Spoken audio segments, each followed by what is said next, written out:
my name is Miss Fote. I'm a current graduate student at the University of New Hampshire, and today I'm going to be going over with you 10 yoga poses that you can incorporate into your physical education classroom.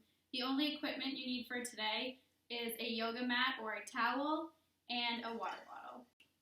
So the first pose I'm going to go over today is called mountain pose. So mountain pose, all you need to do is stand with your feet shoulder width apart, and your palms should be facing forward and you're looking straight ahead. The next pose I'm going to go over with you is called waterfall pose. So again, just like in mountain pose, you're going to stand with your feet about shoulder width apart, but instead of having your hands by your side, you're going to put them up over your head and you're going to do a small back bend. So from the side, this should look like this. So your feet are shoulder width apart, your arms go up over your head, and you just do a small back bend to wherever feels comfortable.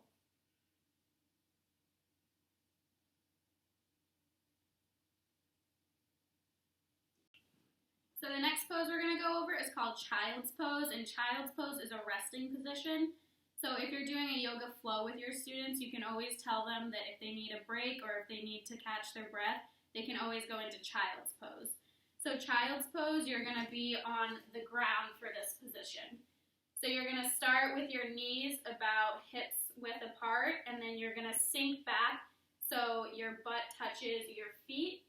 And then you're going to take your hands, stick them out in front of you, and you're going to try to get your forehead to the mat.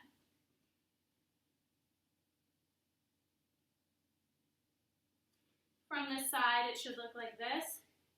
So again, you're sinking back so your butt touches your feet or the ground, and then you're taking your hands, you're reaching them out in front of you, and you're trying to get your forehead to touch the mat.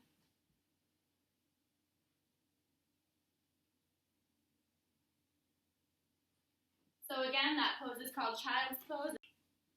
So from child's pose, you can glide forward into our next position, which is called the tabletop position. So when you're in child's pose and you're on the ground, your forehead's touching the mat, all you need to do is glide forward so your shoulders are directly stacked over your wrists and your knees are on the ground. Your toes can either be touching the mat or you can have the tops of your feet flat on the mat. So from the side, it could look like this or this. And this is your tabletop position. So your back should be completely flat, so you can almost rest a glass of water on top of it.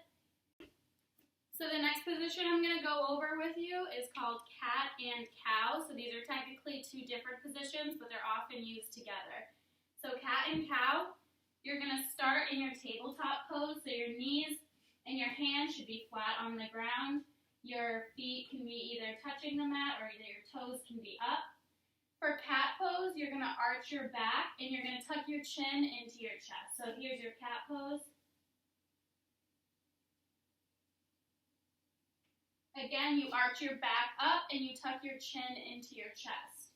Now for cow pose, you're going to do the exact opposite. So you're going to drop your belly to the floor, and then you're going to lift your head up to the ceiling.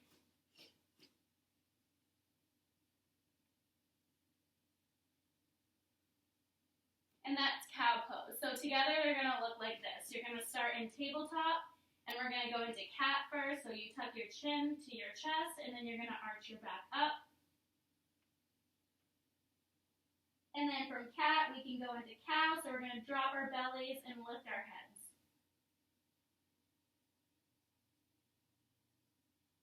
And then you can glide back into tabletop, and then you can always drop back into child's pose. So the next position I'm going to go over is the downward dog position. So to get into downward dog, we're going to start in a tabletop position. So from your tabletop, you're going to take your back and your butt, and you're going to shoot it into the air so it kind of looks like an upside down V.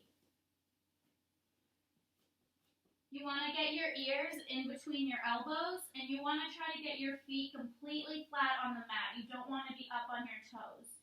So your feet are completely flat on the mat, your ears are between your elbows, and if you want to get a little stretch in your calves, you can pedal out your feet. So just lift your heels up and back down.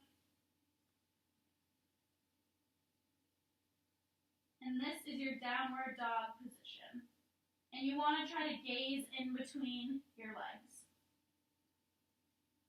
To get out of downward dog, all you have to do is drop your knees and go into your tabletop pose. Our next pose is going to be upward dog or cobra. So to get into upward dog, we can start in our tabletop position. From tabletop, we can go up into our downward dog. So we're making an upside down V with our bodies. Our feet are flat on the ground. We're looking in between our legs and our ears are in between our elbows. So from here, we can glide forward into a high plank. And then from high plank, you can slowly lower yourself down to the mat. So once you're in this position, you're going to flip your feet so your feet are flat on the mat, not up on your toes. The tops of your feet should be flat on the mat. And you want to gaze your head and your chest up towards the ceiling. And this is upward dog. Cobra, your thighs touch the mat. And upward dog, your thighs do not touch the mat. So right now I'm in cobra position. And to get into upward dog, I would lift my legs up off the mat. And that is upward dog or cobra. The next pose I'm going to go over is tree pose, and tree pose is a balancing position. So there are a couple different options for different levels of challenge. So the first level, you can have your foot kickstand on the ground, so you can rest your foot against your ankle and lower calf. In tree pose, you can bring your foot up, resting against your calf, or you can bring your foot up so it's touching your inner thigh. You don't ever want to put your foot pushing out on your knee though. So it's always either above your knee, below your knee, or kickstand on the floor. So for tree pose, again, you're going to take one foot, you're going to rest it into whatever place feels comfortable for you. And then you can take your hands and put them at your heart center. If you want, you can have students grow their trees by bringing their hands up over their heads and then out. And that's how you grow your tree in tree pose. You can bring your hands back to heart center, and then you can drop, go into mountain pose, and then you can do the other side. So again, you can kickstand your foot, put it on your calf, or use your hand to help you put it on your inner thigh. Hands go to heart center, and if you like, your students can grow their trees. So bring them up and out. And then you're going to bring your hands back together, back down to heart center, drop your foot, go back into mountain pose. So the next pose I'm going to go over with you is called star pose. So star pose is pretty simple. All you're going to do is you're going to put your feet a little further than shoulder width apart, and then your hands are going to go out to the side so you're in that kind of 5-pointed star shape with your body. To make this a little bit more challenging for your students, you can do the leaning star pose. So you're going to anchor down in one side of your body. I'm going to do my left side. You're going to lift up your right leg and you're going to try to lean to one side. And this is your leaning star pose. And then you can drop your foot and go back into normal star pose. Or you can try to do your other side as well. So you're going to anchor down into your right leg or whatever leg you're using. Lift the opposite, and try to balance. Bring your foot back down, and you're back into star pose. So the next pose or poses that I'm going to go over with you is the warrior poses, or the warrior sequence. So to start, we're going to go into warrior 1, okay? So for warrior 1, we're going to start with our left foot forward, or your right foot, whatever side you want to start with, and you're going to kind of get into a lunge position. So you're going to bend your front leg, and you're going to take your back foot and get into a nice lunge. You're going to take your back foot, and you're going to rotate your foot out so it's at a 45-degree angle. And then you're going to really bend into your front leg. So from here, we're going to lift our arms up over our head, and this is our warrior 1 position. So arms are up over our heads. From warrior 1, we're going to open up into warrior 2.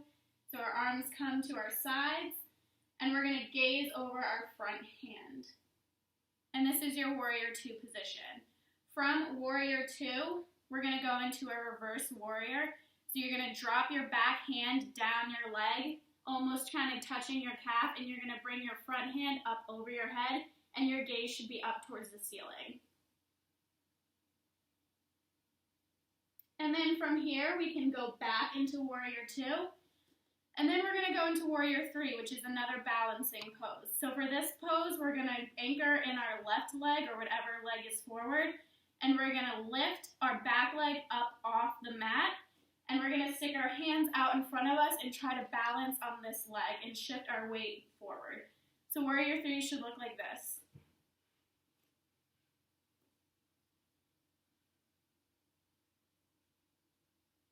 And you can drop your back foot back to the mat, go back into Warrior 2, go back into Warrior 1. So these are about 10 yoga poses that almost anyone can do, no matter their age level, whether it's elementary school, middle school, or high school. Remember, every single yoga pose has a beginner modification, so if you have a student that's struggling with one pose, you can always modify the position to make it easier for them, or you can also have your child go into child's pose, which is the resting position we talked about at the beginning of the video. Also, every yoga pose, like it has a beginner modification, you can also advance the position to make it more difficult for students who are having more success with the poses. So I hope you enjoyed these yoga poses and you get the chance to incorporate them into your own PE class.